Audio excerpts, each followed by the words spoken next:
નમસ્કાર મિત્રો, સીધું ને સટના એપિસોડમાં આપણે રાહુલ ગાંધી મોદીને ક્યાં નડે છે અને ભારતીય જનતા પાર્ટી કે આરએસએસ ને કેમ નડે છે, જેથી કોશિશ એવી કરવામાં આવી રહી છે કે 2029ની ચૂંટણીમાં, લોકસભાની ચૂંટણીમાં રાહુલ ગાંધી એમને ઉમેદવાર ન બની શકે એવા ખેલ રચાઈ રહ્યા છે. એની આજે વાત કરીશું. તમને ખ્યાલ છે કે હજારો કરોડ રૂપિયા ખર્ચીને વર્તમાન લોકસભામાં વિપક્ષના નેતા રાહુલ ગાંધીને પપ્પુ જાહેર કરાયા હતા અને હજુ આજે પણ કેટલાક અંધભક્તો એમના આરાધ્ય પુરુષ, જેમની ડિગ્રીઓના ઠેકાણા નથી, ડિગ્રી બતાવાતી નથી, ડિગ્રી વિશે સવાલ કરે અને અદાલતમાં લઈ જાય છે, એ મહાશય અને એમની સેના હાર્વર્ડમાં અને કેમ્બ્રિજમાં ભણીને આવેલા રાહુલ ગાંધીને એ પડકારે છે. મને લાગે છે કે વર્તમાન વડાપ્રધાન એમને હમણાં શિકસ્ત મળી છે. એમણે મહિલા અનામત ની આડમાં એક ષડયંત્ર રચ્યું હતું અને એ ષડયંત્ર રાહુલ ગાંધીએ, એની કોંગ્રેસે અને ઇન્ડિયા ગઠબંધને ખુલ્લું પાડી દીધું અને લોકસભામાં નરેન્દ્ર મોદીના ખેલ એ પરાસ્ત કર્યા. એટલે મોદી વધારે ગિન્નાયેલા છે. આમે મોદી ચારેકોરથી ઘેરાયેલા છે. એપ્સ્ટીન ફાઇલ, 16 એપ્સ્ટીન ફાઇલ એ ગાયબ છે અને અમેરિકાના પ્રેસિડેન્ટ ટ્રમ્પ એમ કહે છે કે હું ઈચ્છું ત્યારે નરેન્દ્ર મોદીની રાજકીય કારકિર્દી ખતમ કરી શકું એમ છું, પરંતુ કરીશ નહીં. પછી આગળ જે બોલતા નથી એ વાક્ય કદાચ એવું હોય કે જ્યાં સુધી મારા આદેશો મુજબ નર્તન કરે ત્યાં સુધી એને હું એક્સપોઝ નહીં કરું, બાકી ચોટલી મારા હાથમાં છે. હવે આ ભારતીય જનતા પાર્ટી અને આરએસએસ એને માટે એની આંખમાં કણાની જેમ ખૂંચતા રાહુલ ગાંધી, તમે જાણો છો કે રાહુલ ગાંધી એ 2004 થી એ લોકસભાના સભ્ય છે અને સતત 2015 થી તો ખાસ એમની સામે એ બ્રિટિશ નાગરિક છે અને ભારતીય નાગરિક તરીકે, એટલે બેવડું સભ્યપદ, બેવડી નાગરિકતા ધરાવે છે એવા ખટલાઓ એક યા બીજી કોર્ટમાં સતત ભારતીય જનતા પાર્ટીના લોકો કરતા રહ્યા છે. એમાં ખાસ કરીને ડોક્ટર સુબ્રમણ્યમ સ્વામી એ તો એમની વાહે લાગી ગયા છે અને ડોક્ટર સુબ્રમણ્યમ સ્વામી કોની વાહે નથી લાગતા. એ ગમે તેની સામે ફૂટતી મિસાઇલ છે. અમારા પરમ મિત્ર રહ્યા છે, ચીનની બાબતોમાં એ નિષ્ણાત છે, પણ એમની જે બુદ્ધિમત્તા છે એ બુદ્ધિમત્તાનો એક વિકૃત ઉપયોગ થઈ રહ્યો છે એવું અમને સતત લાગ્યા કરે છે. એ રાહુલ ગાંધી કે સોનિયા ગાંધી કે કોંગ્રેસ એની વિરુદ્ધમાં પણ એ પડે છે, પણ સાથે સાથે નરેન્દ્ર મોદી અને એમની કહેવાતી અય્યાશી ની વાતો પણ એ કરે છે. મધુ કિશ્વરની જેમ જ મધુ કિશ્વર કરતા પહેલા એમ કે ડોક્ટર સુબ્રમણ્યમ સ્વામી આ વાતો કરતા હતા એવું જ્યારે મધુ કિશ્વરને પૂછવામાં આવ્યું ત્યારે મધુ કિશ્વરે કહ્યું કે હું તો બહુ પહેલાથી કહું છું, બહુ પહેલાથી જાણું છું. ખેર, પ્રશ્ન એ નથી, પ્રશ્ન રાહુલ ગાંધીનો છે. અને આજે રાહુલ ગાંધીની ચર્ચા આપણે એટલા માટે કરવી છે કે અલ્હાબાદ હાઈકોર્ટ, એટલે કે ઉત્તર પ્રદેશની હાઈકોર્ટ, એની લખનઉ બેન્ચના જસ્ટિસ સુભાષ વિદ્યાર્થીએ જે દિવસે લોકસભામાં મહિલા અનામત બિલની આડમાં જે ષડયંત્ર રચીને ત્રણેય વિધેયક જે મૂકવામાં આવ્યા એમાં મહિલા અનામતની તો વાત હતી નહીં, ને આપણા દર્શકો તો બહુ જ દ્રષ્ટિવંત છે, એટલે એ દ્રષ્ટિવંત દર્શકોની વાત હું જ્યારે કરું ત્યારે સ્વાભાવિક રીતે આ જસ્ટિસ સુભાષ વિદ્યાર્થી લખનઉ બેન્ચના એ ન્યાયાધીશ છે. બહુ થોડા વર્ષો પહેલા જ ન્યાયાધીશ બન્યા છે, હમણાં જ ન્યાયાધીશ બનેલા છે, એટલે મારે એમના વિશે બીજું કંઈ કહેવું નથી. પરંતુ જે દિવસે લોકસભામાં વોટિંગ હતું, જે દિવસે લોકસભામાં ભારતીય જનતા પાર્ટીના નેતૃત્વવાળી એનડીએ સરકાર હારવાની હતી, એ જ દિવસે આ જસ્ટિસ સુભાષ શિશિરે એક આદેશ બહાર પાડ્યો કે રાહુલ ગાંધીની બેવડી નાગરિકતાના મુદ્દે રાહુલ ગાંધીની સામે એફઆઈઆર કરવામાં આવે. રાહુલ ગાંધીને બદનામ કરવાની જે કોશિશ ભારતીય જનતા પાર્ટીના પિટિશનર કર્યા કરે છે, એ પિટિશનરોની વાતને કાન દઈને ઉત્તર પ્રદેશ સરકારના ધારાશાસ્ત્રીઓને સાંભળીને જસ્ટિસ સુભાષ વિદ્યાર્થીએ રાહુલ ગાંધી સામે એફઆઈઆર કરવાનો આદેશ કર્યો. હવે કયા ધોરણે એમણે એફઆઈઆર કરવાનો આ આદેશ કર્યો એ તો હજુ અમને સમજાતું નથી, કારણ કે સામેની વ્યક્તિને પૂછ્યા વિના, એને શું કહેવું છે જાણ્યા વિના એની સામે તરત જ આવા પ્રકારનો આદેશ આપવામાં આવે કોઈ હાઈકોર્ટના જજ દ્વારા, તો એ નિશ્ચિતપણે શંકાસ્પદ છે. અને પછી ભાઈશ્રી બીજે જ દિવસે અથવા તો એ ઓપન કોર્ટમાં તો એફઆઈઆર ની વાત લખાવી દે છે, ડિક્ટેશન આપે છે, પરંતુ એ પછી જ્યારે જજમેન્ટ ટાઈપ થાય છે ત્યારે એ એમને જ્ઞાન લાદે છે, આ હાઈકોર્ટના જજને જ્ઞાન લાદે છે કે prospective accused needs to be heard. Allahabad high court withhold dictated order directing FIR against Rahul Gandhi.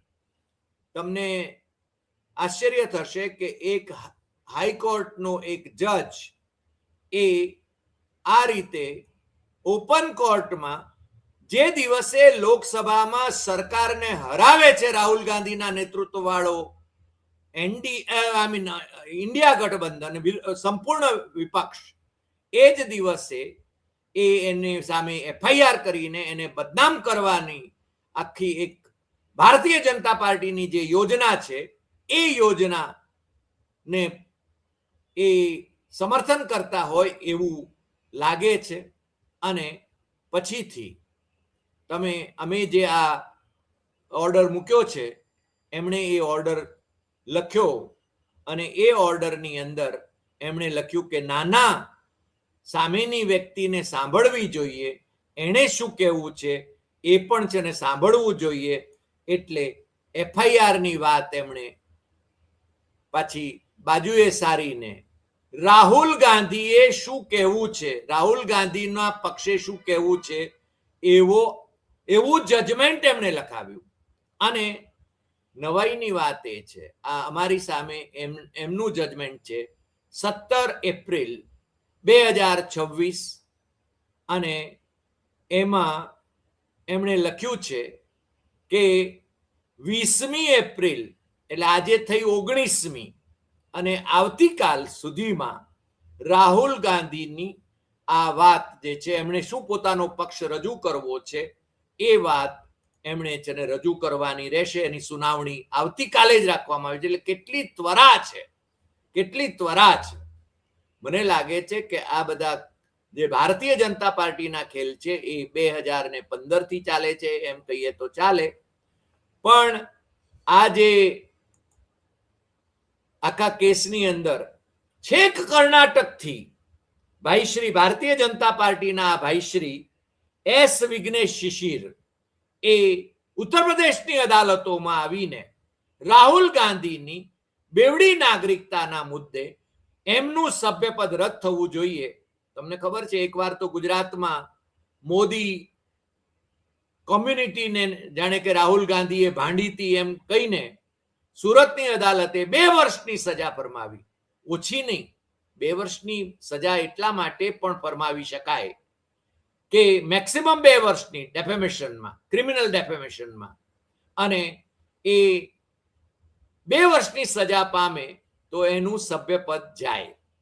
ગુજરાતની બીજી અદાલતોએ પણ, હાઈકોર્ટ સહિતની અદાલતોએ પણ એ 2 વર્ષની સજા રાખી. રાહુલ ગાંધીનું સભ્યપદ ગયું હતું અને એમનો બંગલો પણ ખાલી કરાવી દીધો હતો. એ પછી સુપ્રીમ કોર્ટે જ્યારે એમનું સભ્યપદ એ રિસ્ટોર કર્યું ત્યારે રાહુલ ગાંધી એ ફરીને પાછા લોકસભાના સભ્ય બની શક્યા. અદાલતોની આ બધી કાર્યવાહી એ કેટલી સ્ટ્રેસફુલ હોય છે એ તો વાત આપણે રાહુલ ગાંધીની સામે જે પ્રકારના વારંવાર કેસીસ થયા કરે છે દેશભરની અદાલતોમાં અને એમને પજવવાની કોશિશ થઈ રહી છે એ હવે લોકો બરાબર જાણી ગયા છે. અને ભારતીય જનતા પાર્ટીના મિત્રો જ આ બધો ખેલ કરી રહ્યા છે. આ ભાઈ જે તમને સ્ક્રીન ઉપર દેખાય છે એ કર્ણાટકના છે, એસ વિઘ્નેશ શિશિર છે. એ સતત રાહુલ ગાંધીની બેવડી નાગરિકતાના મુદ્દે એ વાત કરે છે. એ કહે છે કે રાહુલ ગાંધીએ એમની ત્યાં આગળ જે કંપની હતી એ કંપનીમાં પોતાની નાગરિકતા બ્રિટિશ લખાવી હતી. હવે એની વિગતોમાં તો આપણે જઈએ છીએ, પરંતુ આ બધો ખેલ જ્યારે થયો, આ ભાઈશ્રીની પિટિશનને પગલે જ્યારે જે દિવસે લોકસભાની અંદર રાહુલ ગાંધી બ્લાસ્ટ ઓફ કરી રહ્યા હતા, પ્રિયંકા ગાંધી બ્લાસ્ટ ઓફ કરી રહ્યા હતા, ઇન્ડિયા ગઠબંધનના નેતાઓ એ મહિલા અનામતને નામે મોદી સરકાર વોટ લણવા માટે તમિલનાડુ અને પશ્ચિમ બંગાળમાં વોટ લણવા માટે જે ખેલ કરી રહી હતી, હકીકતમાં આપણા દર્શકોને તો ખ્યાલ હશે જ કે 2023માં મહિલા અનામત બિલ એ બંને ગૃહોમાં સર્વાનુમતે, એકમાં 2 જણાએ વાંધો લીધો હતો, પણ લગભગ સર્વાનુમતે ઇન્ડિયા ગઠબંધનના સભ્યોના ટેકા સહિત એ છે ને પાસ થયું હતું અને એ કાયદો પણ બની ગયો છે. પરંતુ આટલા બધા વર્ષો વીત્યા, 2023 અને આજે છે ને 2026 છે, ત્યાં સુધી મોદી સરકારને મહિલા અનામત આપવા માટેનો સમય ન મળ્યો. અને એમાં ધારો કે એનો અમલ કરવા માટે, અને એ વખતે પણ વિપક્ષોએ કહ્યું હતું કે તત્કાળ અમલ કરો, પરંતુ એમણે પહેલા સેન્સસ કરાવીને, ડિલિમિટેશન કરાવીને, પોતાને અનુકૂળ એવા મત વિસ્તારો ઉભા કરાવીને એમણે આ મહિલા અનામતને નામે રાજકારણ ખેલવું હતું. એ હવે આખું ખુલ્લું પડી ગયું છે. અને એટલા માટે ભાઈશ્રી જ્યારે ચૂંટણીની પ્રક્રિયા ચાલી રહી છે, તમિલનાડુ અને પશ્ચિમ બંગાળમાં મતદાન નજીકમાં જ છે, ત્યારે એ સંસદનું સત્ર બોલાવે છે અને એમાં છે ને જે ભાષણો થાય છે એ એમના પ્રચાર માટે થાય છે. અને ઓછામાં પૂરું ગઈકાલે 8:30 વાગે રાતે એમણે 29 મિનિટનું જે ભાષણ કર્યું, ઇમોશનલી મહિલાઓને એમણે અપીલ કરી. એ મને લાગે છે કે કોંગ્રેસ પોતે સરકાર ચલાવતી હોય આજે એ રીતે એમણે ભાષણ કર્યું કે કોંગ્રેસ આમ કરે છે, કોંગ્રેસ એમ કરે છે. અને કોંગ્રેસ, ડીએમકે, ટીએમસી અને સમાજવાદી પાર્ટી, આ 4 પાર્ટીઓના નામ લઈને એમણે એની ટીકા કરી. એટલે એમના ઈરાદાઓ બહુ સ્પષ્ટ હતા. પરંતુ સંસદના ખાસ સત્ર પહેલા વિપક્ષોએ સંયુક્ત રીતે એમ કહી દીધું હતું કે અમે મહિલા અનામતનો તત્કાળ અમલ કરવામાં આવે એના પક્ષે છીએ. અને લોકસભાની અંદર પણ બધાએ જે વિપક્ષોએ ભાષણ કર્યા એની અંદર પણ તત્કાળ અમલની વાત એમણે કરી હતી. છતાં નરેન્દ્ર મોદીએ જાણે કે દુખી ચહેરે એમણે છે ને મહિલાઓના વોટ મેળવવા માટે જે ગઈકાલે ભાષણ કર્યું એ ભાષણ ખરેખર તો કોંગ્રેસને ભાંડવાની એમની જે પરંપરા છે એ પરંપરાને જુઠ્ઠાણા ઓકવાની જે પરંપરા છે એ એમનામાં અને ટ્રમ્પભાઈમાં ઘણું બધું સામ્ય છે એ તમે જાણો છો. હવે આ જે ઘટનાક્રમ બની રહ્યો છે એમાં જે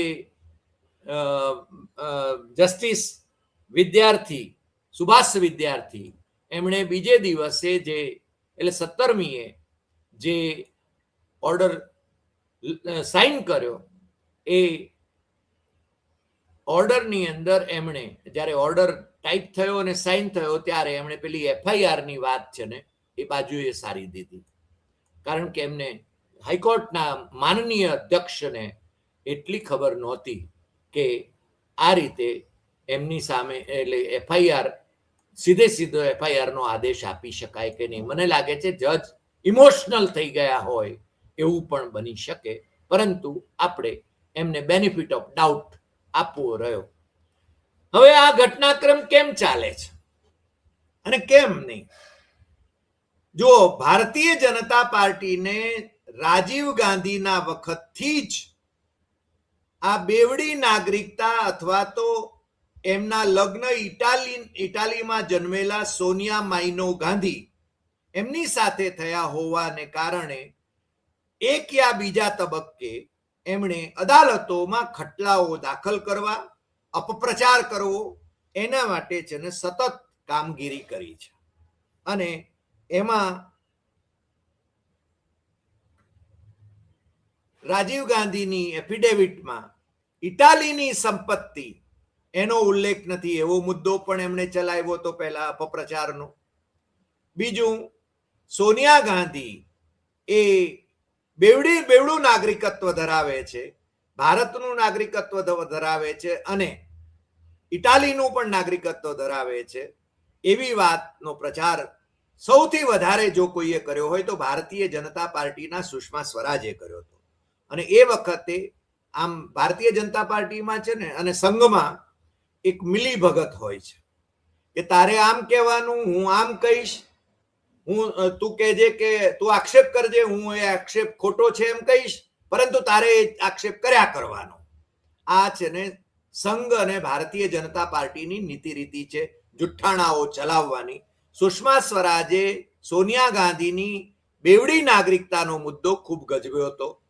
એમણે છે ને એના વિશે ઘણું બધું કહી શકાય એવું છે, પરંતુ મારે ટૂંકમાં જ્યારે વાત કરવાની હોય ત્યારે હું એટલું કહું કે એ વખતે કેન્દ્રમાં ગૃહમંત્રી રહેલા લાલકૃષ્ણ અડવાણીએ એમ કહ્યું હતું કે મેં સોનિયા ગાંધીની નાગરિકતાની ફાઇલ જોઈ છે અને એમણે બેવડું નાગરિકત્વ ધારણ કરેલું નથી, ઇટાલીની નાગરિકતા એમણે રાખી નથી.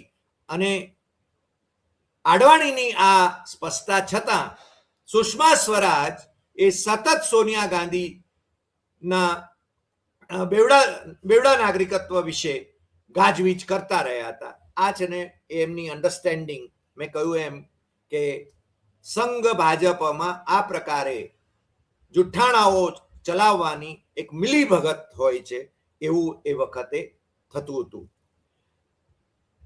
તમે એક મહામાનવ ડોક્ટર સુબ્રમણ્ય સ્વામી, હું મહામાનવ એટલા માટે કહું છું કારણ કે આજકાલ છે ને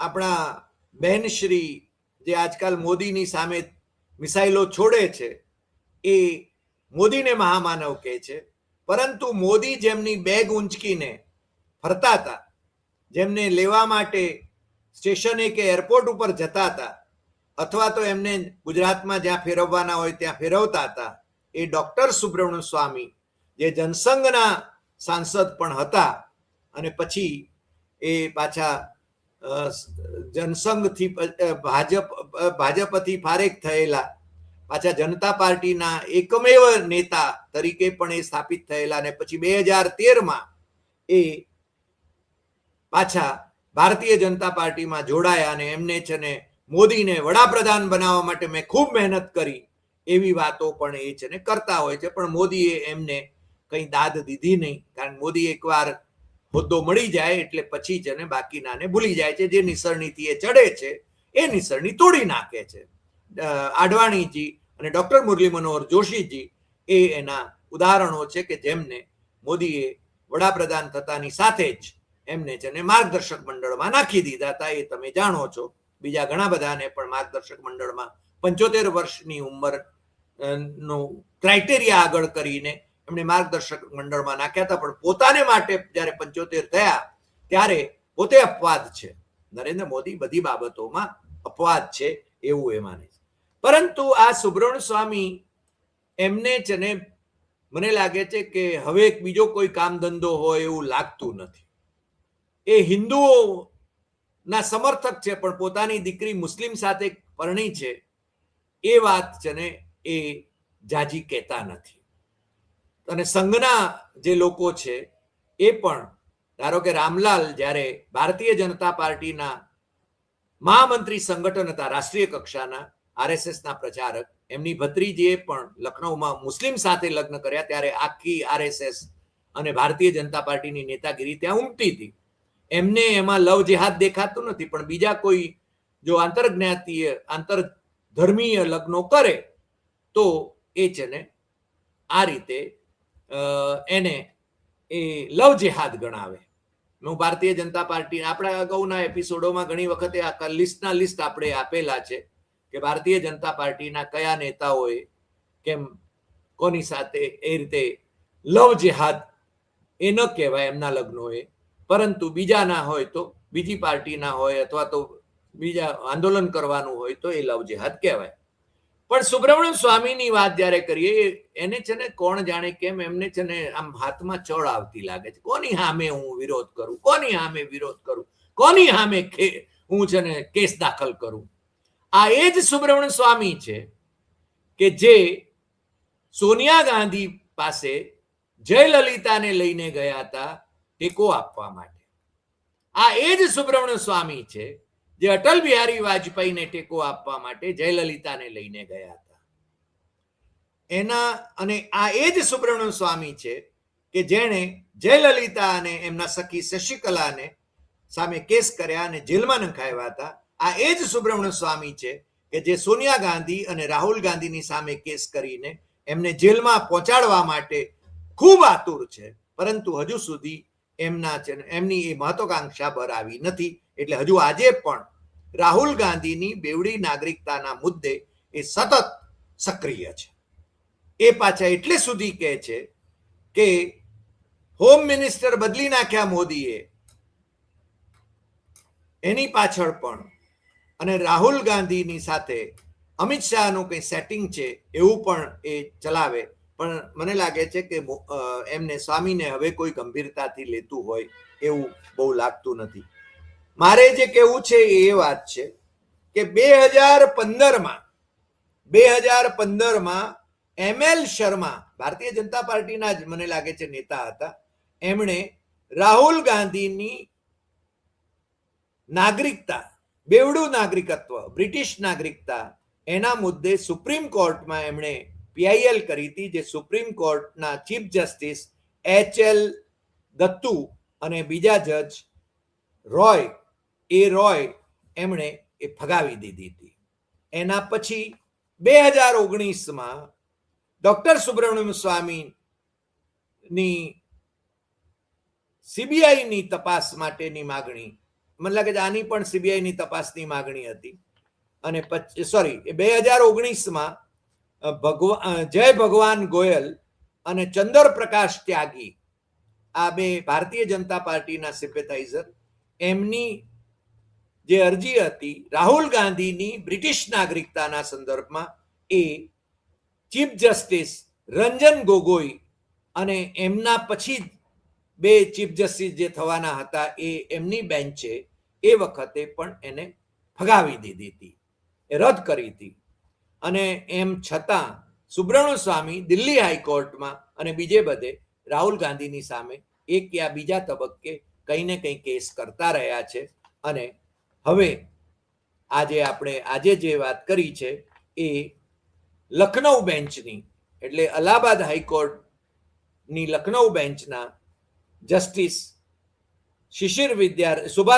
સુભાષ વિદ્યાર્થી સમક્ષ એસ વિઘ્નેશ શિશિર એમની જે અરજી આવી અને ફરીને પાછું જે એફઆઈઆર રાહુલ ગાંધીની સામે કરવાની, એટલે કે રાહુલ ગાંધીને ડરાવવા, ધમકાવવા, એમને છે ને બદનામ કરવા, એના અનેક પ્રયાસો છતાં આ માણસ ડરતો નથી અને એ તો એમ કહે છે કે મને વધુમાં વધુ મારી નાખી શકે.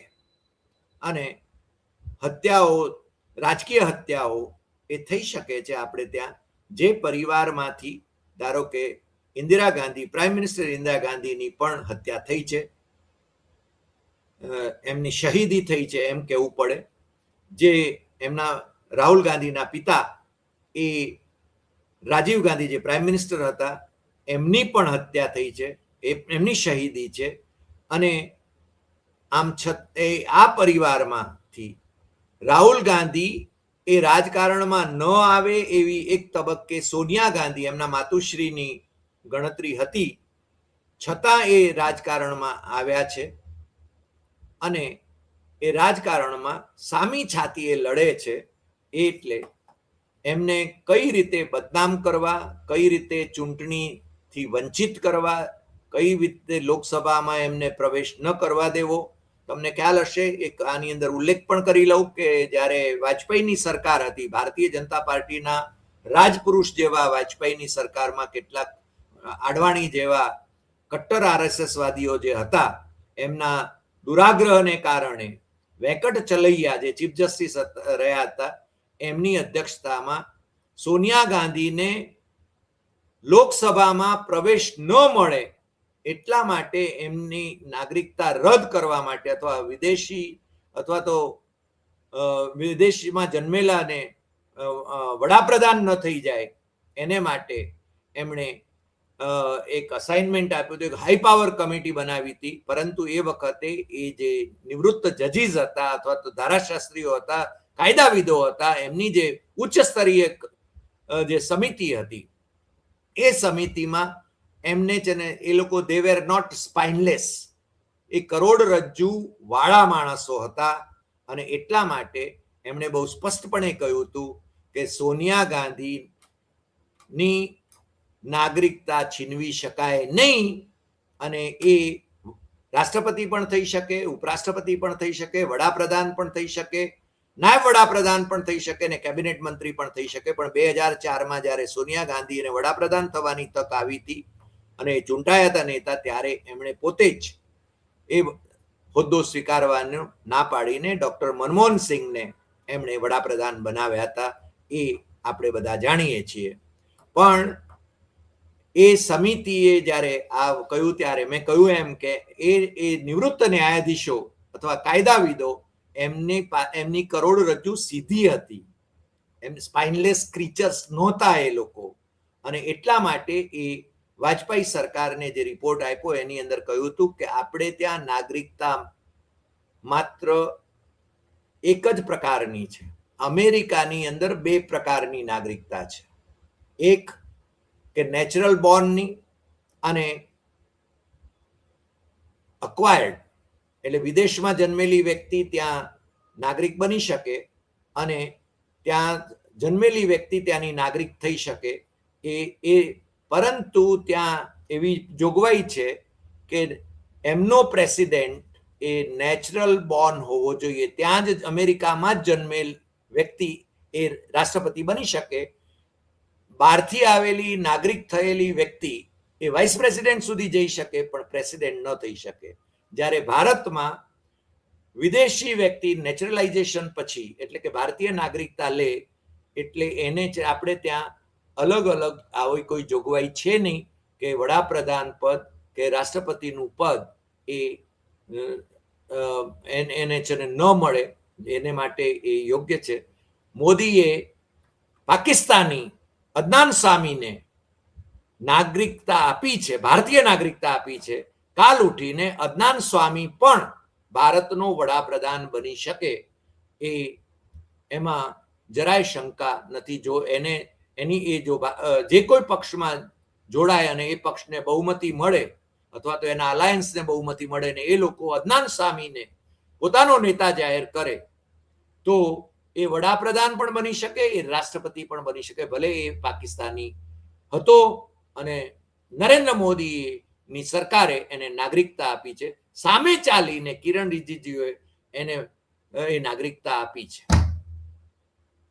હવે મને લાગે છે કે મને ફરીને પેલું પ્રિયંકા ગાંધીનું વાક્ય યાદ આવે છે, જે લોકસભામાં કહ્યું હતું કે તમે સતત છે ને નહેરુને ભાંડ્યા કરો છો, જવાહરલાલ નહેરુને ભાંડ્યા કરો છો. એક વખત એવું રાખો, એક સત્ર આખું રાખો અથવા તો કલાકો નક્કી કરો, જેટલું ભાંડવું હોય એટલું ભાંડી લ્યો, પણ પછી છે ને just far and no further, that should be the end of it.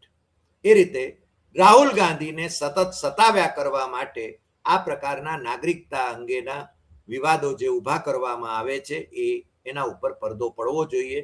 એ છે ને આ દેશનો વિપક્ષનો નેતા છે અને લોકોએ એને સ્વીકારેલો છે અને વિપક્ષના નેતા તરીકે એને બંધારણીય હોદ્દો મળેલો છે.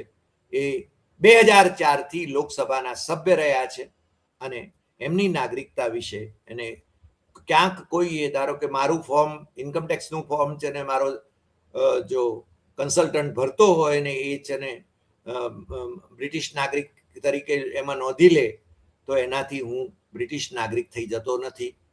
કારણ કે રાહુલ ગાંધી એ રાજીવ ગાંધી અને સોનિયા ગાંધી એમના સન છે અને આપણે ત્યાં બહુ સ્પષ્ટ છે બંધારણની અંદર કે પિતા એ ભારતીય મૂળના જ રહ્યા છે, ભારતીય રહ્યા છે.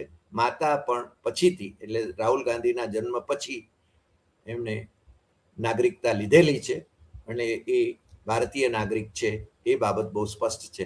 એ બ્રિટિશ નાગરિક નથી, ન તો સોનિયા ગાંધી ઇટાલિયન નાગરિક છે. આજે આટલી વાત. ફરી મળીશું નવા એપિસોડમાં નવા વિષય સાથે. તમને જો આ એપિસોડ ગમ્યો હોય તો સૌથી વધુ શેર કરશો, લાઈક કરશો, કમેન્ટ કરશો અને આપણી YouTube channel doctor Hari Desai સત્યમ એવમ તથ્યમ એ સબસ્ક્રાઇબ કરવા માટે મિત્રોને દેશમાં અને વિદેશમાં જરૂર જણાવશો. તમને પેલા સારા સમાચાર તો મળી જ ગયા હશે કે આપણા સબસ્ક્રાઇબરની સંખ્યા સતત વધતી જાય છે.